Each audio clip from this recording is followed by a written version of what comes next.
நமச்சிவாய வாழ்க. எல்லா உயிர்களும் இன்புற்று வாழ்க. இன்றைய நாம் வரலாற்று நாயகர் ஒரு அளப்பெரும் செயலை செய்தவர். இந்த வரலாற்றில் வருகின்ற எல்லோருமே யார் அன்பில் விஞ்சியவர்கள், யார் சேவையில் விஞ்சியவர்கள், யார் சைவத்தின்பார் கொண்ட அன்பில் மிக சிறந்தவர்கள் என்று அறுதியிட்டு கூறவே முடியாது. நாம் ஆலயத்திற்கு மலர் வாங்கி செல்கிறோம். அந்த மலர் கட்டப்பட்ட விதமோ அதனுடைய செயலோ நமக்கு தெரியாது. ஆனால் நம்முடைய நாவுக்கரசடிகள் பேசுவார், புண்ணியம் செய்வார்க்கு பூவுள நீருள. நீர் கொண்டு அபிஷேகம் செய்து பூ கொண்டு அர்ச்சித்தால் பரம்பொருளின் பேரருளை எளிதில் பெற முடியும். அதற்கு தீட்சையோ சடங்கோ சம்பிரதாயமோ எதுவுமே தேவையில்லை.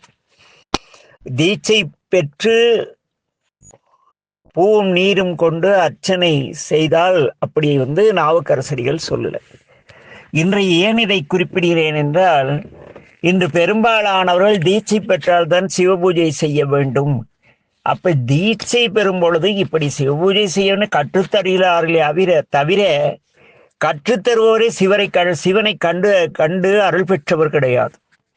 சைவத்தின் பேரால் வாழ்பவர் தன்னை சிவமாக காட்டிக்கொள்ளக்கூடிய கள்ள சந்நியாசிகள், கள்ள அடியார்கள். ஏனெனில் சிவருமானே கோவணக்கல்வர் தானே. இவர்கள் பக்தர்களை கள்ளம் செய்து அவர்களுடைய பொருள் பறித்து வாழ்பவர்கள் நிறைய பேர் இருக்கிறார்கள். ஆனால் ஏன் இங்கு பறித்தல் என்ற வார்த்தை வருகிறது என்றால், தினமும் ஆய்ந்த நல் பல் மலரிட்டு வழிபட முன்னாள் இன்று அருள் செய்தார். ஏடுடைய மலரால் முனைநாள் பணிந்தேற்ற அருள் செய்த என்று பேசுவார். எங்களுடைய ஆலயத்திலே நாங்கள் பணி செய்த காலத்தில் எங்கள் ஆசான்கள் வழி நடத்தி எங்களை ஆளாக்கிய விதம் எப்படி எனில், எங்கள் ஆலயத்தில் அடியேனுக்கு திருக்கூட்டத்தில் சேர்ந்ததும் கொடுக்கப்பட்ட பணி மலர் கொய்து வரல். அந்த செவ்வரளி, எங்கள் ஆலயத்தில் பெரும்பாலும் நிறைய செவ்வரளி செடி இருக்கும். போய் அந்த செவ்வரளியை பறித்து வரும் பொழுது சாமிக்கு நிறைய பூ வைக்க வேண்டும் என்று குத்துமதிப்பாக பறித்து வருவேன். பாக்யநாதன் என்ற ஒரு ஐயா, அவர் அதை பார்த்து அதில் அப்படியே கழிவு செய்வார். ஆய்ந்து நல்மலரை எடுப்பார். அப்புறம் எத்தனை குற்றமுள்ள மலர் இருந்ததோ அத்தனை நாளைக்கு மறுபடியும் பூ கொய்யக்கூடிய தன்மை எனக்கு அந்த செயலை தரமாட்டார்கள். அவர்கள் கூறுவார்கள், இறைவனுடைய திருமேனி இந்த மலரை விட மென்மையானது. நீ ஒரு மலரை விரியச் செய்தால் அந்த மலர் கசங்கி விடும். ஆனால் அந்த மலரை காற்றாக இருந்து விரிக்கிறார் சிவருமான், மலர் காயப்படாமல். அப்படிப்படையற்ற இறைவனுக்கு சாற்றுவதற்கான மலரை நீ புழுவில் மட்டு அவிழ் மலர் கொண்டு பணிவேனே அப்படின்னு வரும். மட்டு அவிழ்கின்ற மலர்களைத்தான் சாமிக்கு அர்ச்சனைக்கு உபயோகிக்க வேண்டும், திருமேனிக்கு அணிவிக்க வேண்டும். ஏனெனில் அது எச்சில் படாமல் இருக்கும். என்ன, மலர்ந்த மலர்களிலே தேனியோ குளவியோ அல்லது வண்ணத்து பூச்சோ எச்சில் செய்திருக்கும். எச்சிப்படாம மலரை அதனாலதான் மத்தள வயிறனை உத்தமை புதல்வனை மட்டவள் மலர் கொடு பணிவேன்னு நாங்க. நீ என்னடா இப்படி பூ பறிச்சுட்டு வந்திருக்கன்னு கடுமையான வார்த்தைகளால் சாடுவார். ஏன் இங்கு இது சொல்கிறீர்களா? என்னுடைய வரலாற்றிற்கு ஆதாரம் இந்த மலர். இந்த மலரை கொண்டுதான் இன்றைய வரலாறு. நம்முடைய சோழவள நாட்டிலே கரூர் என்ற கருவூர் அதனுடைய பெயர் இன்று சொல் தெரிவாகி கரூர் என்று வழங்கப்படுகிறது. இந்த கரூரிலே அங்கே பசு தானாக சிவலிங்கத்தின் மேல் பால் சொரிந்ததால் அந்த திருக்கோயிலுக்கு திரு ஆணிலை என்று பெயர். அந்த சிவலிங்கத்திற்கு பசுபதீஸ்வரர் என்று பெயர். இத்திருக்கோயிலை விட்டு நீங்கா அன்பினோடு சிறுமான் மீது அளவற்ற அன்பு கொண்டு வாழும் தொண்டர்களுக்கு யாரேனும் இடர் செய்தால், ஒரு நல்ல மெய்த்தொண்டர் இருக்கிறார், கோயிலே தினம் உழவாரப்பணி செய்கிறார், யாராவது உழவாரப்பணி செய்ய வேண்டாம் என்றால் அவரை வந்து தன் கையில் உள்ள கோடாரியை கொண்டு சண்டையிட்டு அவர் போட்டு தள்ளிடுவார். அப்படி ஒருத்தர் இருந்தார். அந்த கோயில் இருக்கும் அடியார்கள் கிடையாது, தொண்டர்கள். அடியார்கள் என்பவர்கள் வந்து இந்த கவுன்சிலர்ஸ் அப்படி இருக்கிறவங்க, கவுன்சிலரு, எம்எல்ஏ, எம்பிஸ், மினிஸ்டர்ஸ், இவங்கெல்லாம் என்ன செய்வாங்கன்னா பெருமானுடைய பெயரை சொல்லி இவர்கள் வாழ்வார்கள். இவர்கள் தங்களை சிவனாகவே பாவித்து எல்லோரையும் வணங்கச் செய்வார்கள். ஆனால் தொண்டர்கள் பணி செய்து ஒரு ஓரமாக அமைதியாக இருப்பார்கள். திருவாரூரிலே எவ்வளவோ திருவேடம் தாங்கிய அன்பர்கள் இருக்கிறாரா, ஆனால் திருவேடமே தாங்காமல் ஆத்மார்த்த சேவித செய்யும் ஜெயராமன் அவர் தொண்டர். திருவேடமிட்டு அந்த நேரத்தில் மட்டும் வந்து சங்கூதல் செய்தலோ திருமுறை பாடுவதோ அவர்கள் வந்து அடியார்கள். தொண்டு செய்யும் தொண்டன் ஆலயத்திற்கு வந்தால் இறைவனை தவிர வேறு எதையும் சிந்திக்க மாட்டார்கள். ஆக என் அன்பின் உறவுகளே, உதாரணத்திற்கு தான் ஜெயராமன் வந்து நிறைய முன்னுதாரணமான ஒரு நல்ல தொண்டர். அவ்வண்ணத்திலே இங்கே அந்த சிவருமானுடைய தொண்டர்களுக்கு எவரேனும் இடையூறு செய்தால் அவர்களை தனது பரசு என்ற கோடாரி போன்ற ஒரு ஆயுதத்தை கொண்டு சண்டைக்கு அழைத்து அவர்களிடம் சண்டையிட்டு அந்த அடியாளுடைய துன்பத்தை போக்குவோராக ஒருவர் இருந்தார். அவருக்கு எரிபத்தர் என்று பெயர். இந்த எரிபத்தர் வாழ்ந்த காலத்திலே பசுபதீஸ்வரர் மீது மாறாத அன்பு கொண்டு தினமும் அதிகாலையிலே நந்தவனத்திற்கு நதியில் நீராடி வழியில் உள்ள பள்ளித்தாமம், அதாவது மட்டவில் மலர்களையும் பூஜைக்குரிய இலைகளையும் பறித்து கூடையில் நிரப்பிக் கொண்டு அந்த கூடையை ஒரு கொம்பின் நுனியில் கட்டி கொண்டு, ஏனெனில் அந்த காலத்தில் அப்படித்தான், ஒரு தென்னை ஓலையிலேயோ தென்னை ஓலை குடலை, அதுக்கு பேர் பூக்குடலைன்னு பேர், அதில் பூ பறித்து எடுத்து கொண்டு அதை ஒரு குச்சியில வைத்து எடுத்து சுமந்து வர ஈஸியாக இருக்கும். அதுக்காக ஒரு கொம்பின் நுனியில் கட்டி அதை எடுத்துக்கொண்டு கோயில் வருவதை வழக்கமாக கொண்டிருந்தார் அந்த சிவகாமி ஆண்டார் என்ற அன்பர். அப்படி ஒரு நாள் அவர் கோயிலுக்கு மலர் கொய்து வருகிறார். வரும்பொழுது அந்நாட்டு மன்னரான புகழ்ச்சோழர் அங்கே தங்கியிருக்கிறார். அவருடைய பட்டத்து யானை அமராவதி ஆற்றில் நீராடிவிட்டு மகிழ்வுடன் வந்து கொண்டிருக்கிறது. வரும்பொழுது யானை பாதை என்று ஒன்று இருக்கும். அவ்வழியிலே தான் வந்து யானை செல்ல வேண்டும். அந்த வழியில் தான் அழைத்து செல்வார்கள். ஆனால் அந்த யானைப்பாகன் என்ன செய்தார்கள் என்றால், அந்த யானைப்பார்களை மீறி யானை அது செல்லக்கூடாத தெருவின் வழியே செல்கிறது.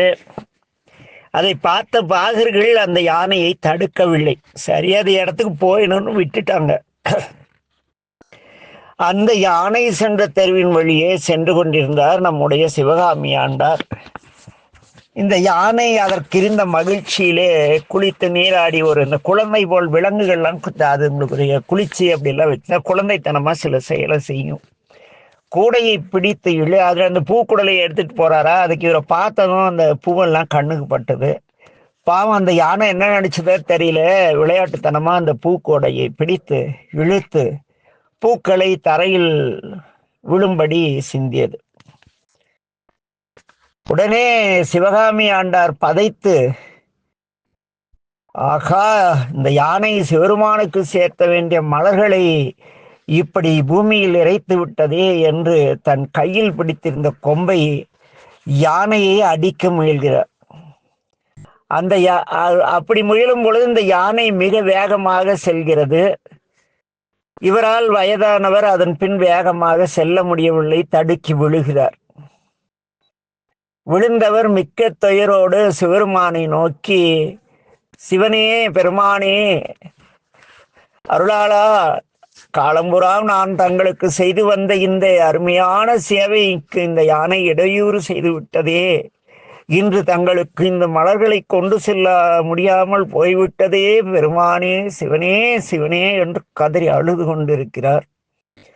அப்பொழுது அந்த வழியே நமது எரிபத்தர் வருகிறார். வந்தவர் சிவகாமி ஆண்டாரை வணங்குகிறார். ஏனெனில் அவர் ஏற்கனவே அவருக்கு தெரியும், அவருடைய தொண்டின் சிறப்பும் தெரியும். ஆய்ந்த பல் நல்மலர்களை கொண்டு வந்து அதை மாலையாக தொடுத்து அந்த மாலையை இறைவனுக்கு அணிவிப்பதை கடமையாக கொண்டிருந்தவர். அதனால் எரிபத்தருக்கு அவர் மேல் அளவற்ற அன்புண்டு. சிவகாமி ஆண்டாரை வணங்கினார். ஐயா, யார் உங்களுக்கு இந்த துன்பத்தை செய்தது என்று கேட்கிறார். அப்பொழுது எரிபத்தர் அழுது கொண்டே, நம்பெருமானுக்காக நாம் சுமந்து வந்த இந்த மலர்களை பட்டத்து யானை பறித்து எறிந்தது என்று கூறி மீண்டும் வருத்தத்தோடு அழ ஆரம்பிக்கிறார். அவ்வளவுதான். எரிபத்தர் பாய்ந்து சென்று தனது கோடாரியை கொண்டு யானையின் தும்பிக்கையை வெட்டி வீழ்த்துகிறார். அந்த யானையும் கதறி வீழ்ந்து இறந்து விடுகிறது. இதனை கண்டு எதிர்த்து வந்த 3 பாகர்களையும் 2 காவலர்களையும் எரிபத்தர் வெட்டி வீழ்த்துகிறார். அங்கிருந்து தப்பி ஓடிய சில காவலர்கள் அரண்மனைக்கு சென்று வாயில் காவலரிடம் இந்த மாதிரி மன்னனுடைய பட்டத்து யானையை ஒருவர் வெட்டி விட்டார், அவரை இதை தாங்கள் புகழ்ச்சோல் நம் மன்னரிடம் அறிவிக்க வேண்டும் என்று கூறுகிறார். அந்த வீரனும் ஓடோடி சென்று புகழ்ச்சோழ மன்னரிடம், அரசே, தங்களுடைய யானையை ஒருவன் வெட்டி வீழ்த்து விட்டான் என்கிறார். பட்டத்து யானை வீழ்த்தினால் அது அரசனை சண்டைக்கு அழைப்பது போல ஒரு செய்கை. பண்டைய காலங்களிலே எதிரி மன்னர்கள் அரசனை சண்டைக்கு அழைக்க வேண்டுமானால் முதலில் பட்டத்து யானையை சிறைபிடிப்பார்கள் அல்லது வெட்டி வீழ்த்துவார்கள். இந்த மரபு இப்படி இருந்ததால் புகழ்ச்சோழர் என்ன பண்ணார்? ஆகா, நம் பட்டத்து யானையை வெட்டி வீழ்த்தி விட்டானா, யார் அவன், அவனை பார்த்து கொள்ளலாம் என்று தன்னுடைய சேனைகளுடன் பட்டத்து யானை வீழ்ந்த இடத்திற்கு வருகிறார். நிற்கிறார். யாரது என் ஆணையை வெட்டி வீழ்த்தியது என்று அரசன் அல்லவா அதிகாரமாக கேட்கிறார். அங்கு இருந்த எரிபத்தர் அரசனை நோக்கி, நாமே வெட்டினோம், சிறுமான்குரிய இந்த யானை செய்த குற்றத்திற்காக என்று கூறினார்.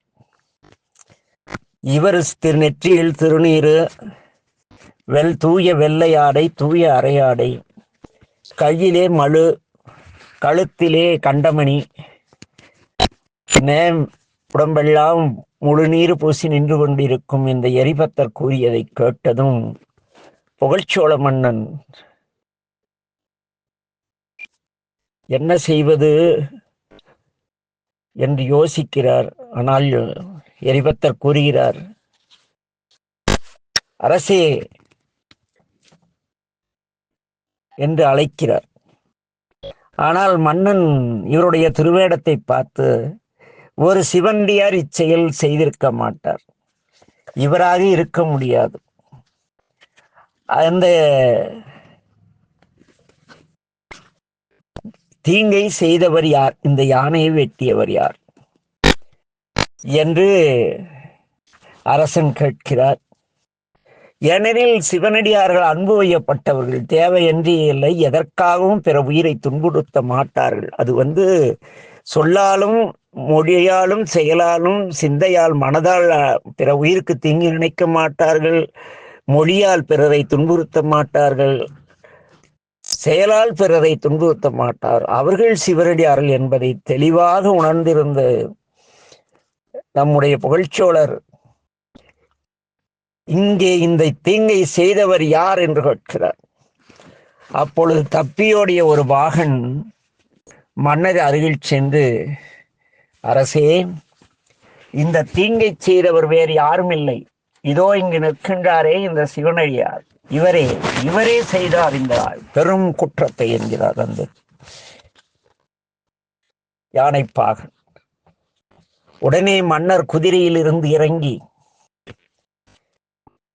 இங்கே என்ன நடந்தது, ஐயையோ பெருமானே, இந்த அடியார்க்கு யானை என்ன தீங்கு செய்ததோ என்று மனத்தில் அஞ்சி, என்ன மன்னவன் குதிரையில் இறங்கி நடந்து எரிபத்தர் அருகில் சென்று வணங்கி, அன்பரே, இந்த யானை என்ன குற்றம் செய்தது, தாங்கள் அளித்த தண்டனை போதுமா, சொல்லுங்கள் என்று கேட்டார். எரிபத்தர் மன்னவனை நோக்கி, இந்த யானை தினம்தோறும் தூய்மையாக முறைப்படி மலர் கொய்து வரும் சிவகாமி ஆண்டார் சுமந்து வந்த பூக்குடலையை வீசி எறிந்து அதை போய் சிவனுக்கு பூஜைக்கு இருக்க வேண்டிய மலர்களை வீசி தெருவில் எறிந்தது. இந்த யானைப்பாகர்கள் அதை தடுக்கவில்லை. ஆகவே இந்த யானையை வெட்டினோம். அதை தடுக்காத பாகர்களையும் இவர்கள் நாம் சொல்லியும் அவர்கள் கேட்காதால் அவர்களையும் வெட்டினோம். ஆகவே இது சிவபச்சாரத்தால் இந்த யானை செய்ததால் வெட்டினோம் என்கிறார். அவ்வளவுதான். என்ன மன்னர் பதறினார். உடனே தன் கையில் இருந்த வாளை எரிபத்தருடைய பாதத்திலே வைத்தார். வைத்துவிட்டு, அன்பரே, இந்த நடந்த குற்றத்திற்கு இந்த யானைக்கு உரிமையாளராக என்னை நீங்கள் கொள்ள வேண்டும். அன்பு கூர்ந்து அதை நீங்கள் செய்ய வேண்டும். தங்களுடைய பரசு புனிதமானது, அதனால் என்னை தாங்கள் வெட்ட வேண்டாம். இதோ இந்த வாளை தாங்கள் வாங்கி என் தலையை துண்டித்து விடுங்கள் என்று மன்னர் கண்ணீர் மல்க தனது வாளை எரிபத்தரிடம் கொடுக்கிறார். பதறிப்போனார் எரிபத்தர். செருமானே என்று பாய்ந்து கண்ணீர் மல்க யோசிக்கிறார். ஒருவேளை இந்த வாளை நாம் வாங்கவில்லை என்றால் இந்த மன்னன் தன்னை மாய்த்து கொள்வாரோ, தற்கொலை செய்து கொள்வாரோ என்று அஞ்சி அந்த வாளை வாங்கி கொண்டார் எரிபத்தர். மன்னனின் அன்பு அந்த கண்ணீர் கசிய புகழ்ச்சோழர் நின்ற அந்த நிலை, மன்னரின் அன்பு உள்ளம், அவருடைய சிவபக்தி எல்லாவற்றையும் உணர்ந்த எரிபத்தர் இவ்வளவு நல்ல மன்னனுடைய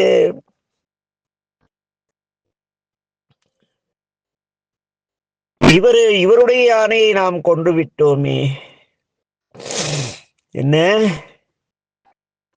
இது நாம் செய்த பெரும் குற்றம். ஆகவே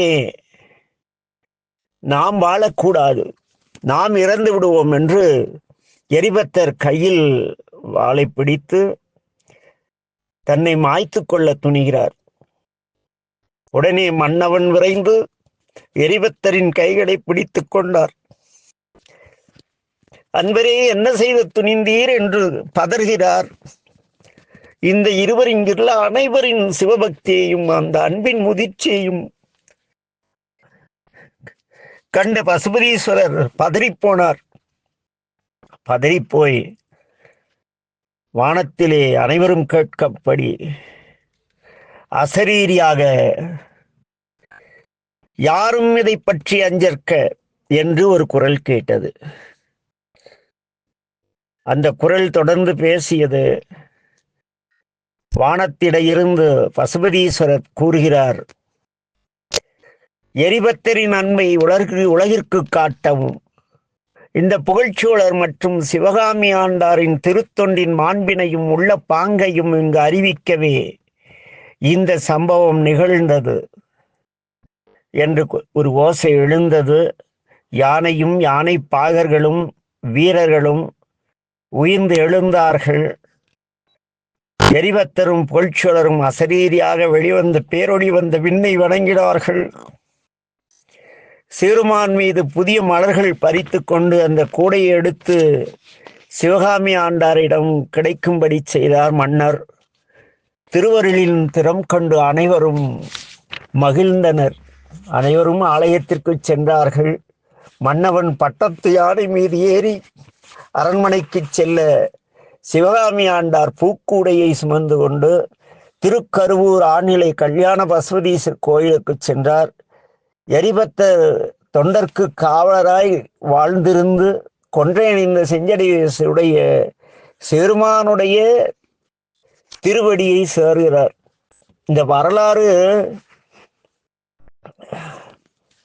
இறைவனுடைய ஒரு பூக்குடலையை கீழே சிந்திய பூக்காகவே இவ்வளவு சம்பவம் நிகழ்ந்ததென்றால், திருக்கோயிலுக்கான சொந்த நிலத்தை கையகப்படுத்துவது, திருக்கோயிலுக்கு செலுத்த வேண்டிய வாடகை குத்தகை தர மறுப்பது, கோயிலை சுற்றியும் அசுத்தம் செய்வது, நந்தியம்பெருமான் காதில் வாயை வைத்து ஏதோ அவர் செவிடர் போல அவரிடத்து முறையீடு செய்வது, சண்டீஸ்வர பெருமான் முன் கை விரல்களால் சுடக்குவது, ஆலயத்தில் தின்ற குப்பைகளை அங்கே போடுவது, இது போன்ற சிவ அபராத சேவை நாம் செய்யாதது மட்டுமன்றி பிறர் செய்வதையும் தடுத்து இன்று உள்ள சமூக நீதி வழியில் சிவ அபராதம் நடவாது பார்த்து கொள்ள வேண்டியது ஒவ்வொரு அடியாரின் கடமையாகும். எரிபத்தை என்ற உயிர், ஐந்தெழுத்து என்ற பரசார், ஆணவம், கண்மம், மாயை என்ற மும்மலமாகிய மதையானையை துண்டித்த பின் அம்மதையானையின் பாகர்கள் மூவர், வீரர்கள் இருவர் ஆகிய ஐவரான ஐம்புலன்களின் செயல்களையும் ஐந்தெழுத்து என்ற பரசு கொண்டு வெற்றி எறிந்தார். அதுபோல மும்மலத்தையும் ஐம்புலன்களையும் சாராது இருப்பதே வீடு பேறும் அடையும் வழி. என்ன அந்த வழியிலே இந்த வரலாற்றை கேட்ட அன்பர்கள் ஆலயத்திற்கு செல்லும் பொழுது சில உதிரி பூக்களையாக கொண்டு செல்லுங்கள், அல்லது கொண்டு வரும் அன்பர்களுக்கு உதவுங்கள். யாரோ ஒரு வயோதிக அடியார் ஆலயத்திலே நந்தவனத்திலே பூ பறித்து கொண்டிருந்தால் அங்கே நீங்கள் அவர்களுக்கு உதவுங்கள். என்ன, நம் வீட்டில் நாம் ஆலயத்திற்கு செல்லும் வழியில் பல்வேறு மலர் செடிகள், செவ்வரளி, வெள்ளரளி, எவ்வளோ பூக்கள், காட்டுப்பூக்கள் இருக்கும் அல்லவா? அவை ஒவ்வொன்றும் ஆடும் பொழுது என்னையும் அந்த புற்றிடம் கொண்ட பெருமானிடம் கூட்டி செல்லுங்களேன், என்னையும் தர்பாரண்யேஸ்வரருக்கு அணிவியுங்களேன் என்று அந்த பூக்கள் கெஞ்சுவது போல ஒரு கற்பனையை நீங்கள் உங்கள் ஊரில் உள்ள, நீங்கள் ஆலயத்திற்கு செல்லும் வழியுள்ள மலர்கள் நாங்களும் ஆலயத்திற்கு வருகிறோம் என்று சொல்வது போல ஒரு கற்பனை செய்து பாருங்கள். நல்ல மலர்களை, நல்ல மனிதர்கள், நல்ல மனமுள்ள மனிதர்கள் இறைவனை அடைவார்கள். நல்ல மலர்கள் இறைவனுக்குரியவை. நல்ல மனிதர்கள் எவ்வாறு இறைவனுக்குரியவர்களோ, பிடித்தவர்களோ, அதுபோல நல்ல மலர்கள். அது என்ன நல்ல மலர்கள் என்றால், மட்டவிழ் மலர், புள்ளிகள் இல்லாத வில்வ இலை. நம்மாலே இந்த பூ வைக்கிறதுல ஒரு பெரிய விஷயம் இருக்கு. அப்படியே ஏதோ வில்வம் போடணும்னா அப்படியே புழு வண்டெல்லாம் இருக்கும், புழுவெல்லாம் இருக்கும் சாமி. வில்வ இலையில ஓட்டையா இருக்கும். அதுல எங்க பாக்யநாதனையா நம்ம பணி செய்த காலத்துல அந்த வில்வ இலை இருக்கு இல்லையா, அந்த வில்வ இலை பறித்து வர சொல்லுவார். அது இப்படின்னு மடங்குனா உடையக்கூடாது, தளிர் இலையாகவும் இருக்கக்கூடாது, பக்குவமான இலை பறித்து வர வேண்டும். அதில் ஓட்டையெல்லாம் இருக்கக்கூடாது, நுனியில புழுக்கள் தின்று இருக்கக்கூடாது. அப்படி தின்று இருந்தா, எத்தனை இலையில புழு தின்னுந்தா அத்தனை நாள் பணி கிடையாது சாமி. அப்படி எங்கள் சொக்கநாதர் எங்களை பயிற்றுவித்தார். என்ன ஆக நம்ம ஆலயத்திற்கு ஏதோ வில்வம் எத்தனை கொண்டு போறீங்கிறது பெருசு கிடையாது. எப்படிப்பட்ட வில்வம் கொண்டு செல்கிறீர்கள், எப்படிப்பட்ட மலர்கள் கொண்டு செல்கிறீர்கள். இதை விட கொடுமை என்னன்னா, கொஞ்ச நேரம் தலையில வச்சா நான் புடுங்கி போற ஒரு பூ. நாம் அணிந்து கொள்ள வாசனையான மலர்களை வாங்குவோம். சாமி பூன்னு ஒண்ணு வாசனையே இல்லாத ஒரு பூ விற்பான், சாமி பூம்பான். ஏண்டா, வாசனை இல்லாத சாமிக்கு வாசனை உள்ளது நமக்கா? சரி, நீ வச்சுட்டு அதுல ஒரு பூவை கொண்டு போய் கொஞ்சோண்டு நறுமண மலர் இறைவனுக்கு கொடுக்கலாம் என்ற சிந்தனை கூட நமக்கு வளர்க்க ஆள் இல்லாமல் போய்விட்டார்கள். என் அன்பின் உறவுகளே, இந்த பெரிய புராண வரலாறு கதையை சொல்வதற்காக அடியேன் பேசவில்லை. அந்த சம்பவத்தின் அடிப்படை என்ன, மலர்கள். ஏன்னா அவர் தூக்கி பூக்குடலை கீழே விழுந்துட்ட போய் வேற மலர் பறிச்சுக்கிட்டு போயிருக்கலாம் நம்பியாண்டார் நம்பிகள். ஆனால் அவர் பறித்த நிலையிலே அந்த விடிய காலையிலே வண்டு எல்லாம் எச்சில் பண்ண, விடிய காலம் பூக்கள் மலரும், இல்லைன்னா மாலை வேளையில் மலரும். பார்த்துருக்கீங்களா? அந்த மாலை மல்லிகைப்பூலாம் மாலையில மலரும், இந்த செவ்வரளி இதெல்லாம் காலையில் மலரும். அந்த செவ்வரளி உள்ளே சிவலிங்கம் இருக்கிறது. என்றேனும் உங்களை சந்திக்கும் சந்தர்ப்பம் வந்தால் அதை காட்டுகிறேன். அம்பிகையும் சாமியும் ஓடி பிடித்து விளையாடினா சாமி போய் எங்கேயோ ஒளிஞ்சிட்டாராம். இன்னைக்கு வரைக்கும் அம்பாளால கண்டுபிடிக்கவே முடியல. அதை எங்க ஆசான் அடியனுக்கு காட்டினார். அப்படியே செதுக்கியது போல சிவலிங்கம் அந்த செவ்வரளி பூ அந்த சூலகத்தில் இருக்கும். ஆக இந்த மலர்கள் இறைவனுக்கு மட்டுமல்ல, நீங்கள் வீட்டிலே சிவபூஜை செய்யும் பொழுது கூட வெறும் திருமேனி வழிபட்டு பாருங்கள். அது எஃபெக்ட் இருக்காது. ஒரே ஒரு பூ வச்சு பாருங்க, அது மிளிரும் ஒளிரும். ஆக நாளும் மலர்கொண்டு நம் தலைவனை பணிந்தேத்தி சிவகாமி ஆண்டார் போல ஒரு சீரிய பண்போடும், எரிவத்த நாயனாரை போல அடியார்களுக்கு துன்பம் நேரும் பொழுது அதை கண்டித்து கேட்கும் வண்ணம் உங்களுடைய அந்த சிவம் தன்மை பெற்ற நிலையில் நாம் வாழவும் எல்லாமல்ல என் தந்தை மேட்டூர் மீனாட்சி சொக்காரன் திருவடி சிந்தித்து இன்றைய பதிவு திருவுருளால் நிகழ்ந்தது. நலமே நிறைக, நமச்சிவாய் வாழ்க, எல்லா உயிர்களும் இன்புற்று வாழ்க. திருச்சிற்றம்பலம்.